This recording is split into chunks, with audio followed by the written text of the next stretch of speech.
Salve, salve, patriotas.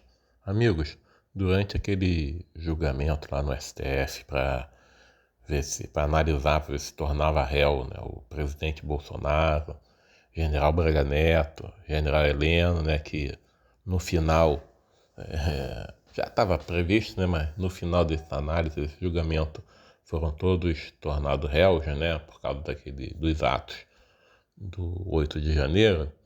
A ministra do STF, Carmen Lúcia, fez um discurso, né,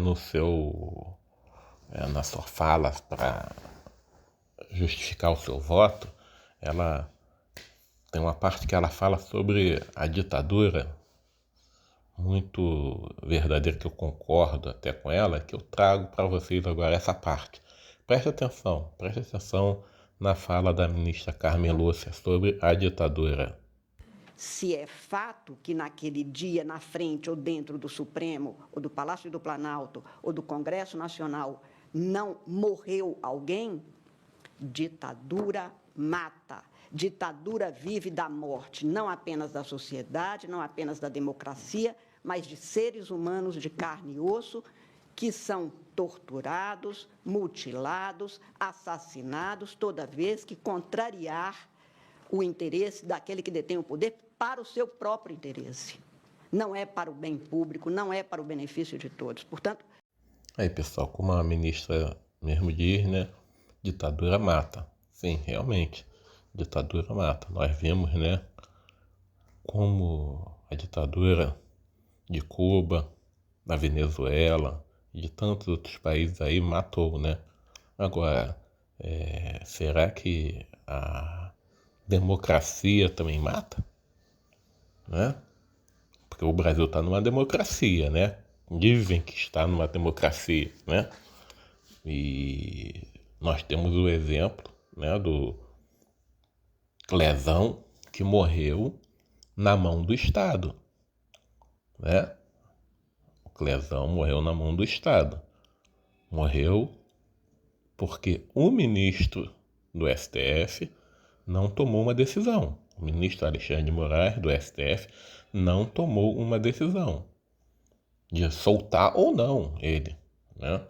Porque tinha um parecer favorável da PGR para que ele fosse para a prisão domiciliar por causa de problemas de saúde. E esse documento, né, essa posição da PGR sobre liberar o Clezão para a prisão domiciliar não foi analisado pelo ministro Alexandre de Moraes.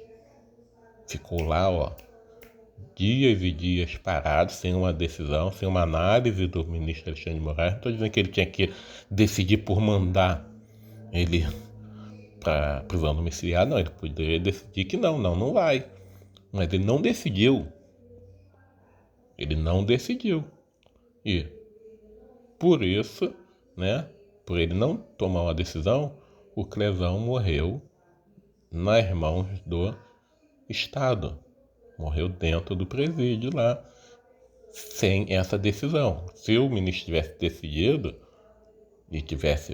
decidido que ele fosse para a prisão domiciliar, não quer dizer que ele não fosse morrer, certo? Mas pelo menos ele não estaria, né, nas mãos do Estado mais. Né? Numa democracia, o Estado tem que decidir logo.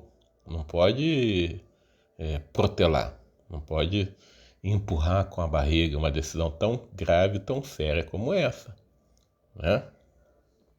O Clezão tinha seus problemas de saúde, tinha a decisão favorável da PGR para prisão domiciliar e o STF simplesmente não tomou uma decisão, diferente de agora, como a gente viu, né, com Brazão. O ministro Alexandre de Moraes, depois, no pedido, ele autorizou que o Brazão fosse para a prisão domiciliar por problemas de saúde, né? Mas o Clezão não teve essa mesma sorte, né? Talvez se ele tivesse ido para prisão domiciliar, talvez, né? Não estou dizendo que isso iria acontecer, mas talvez ele poderia estar vivo até hoje, porque estaria junto com a família, né?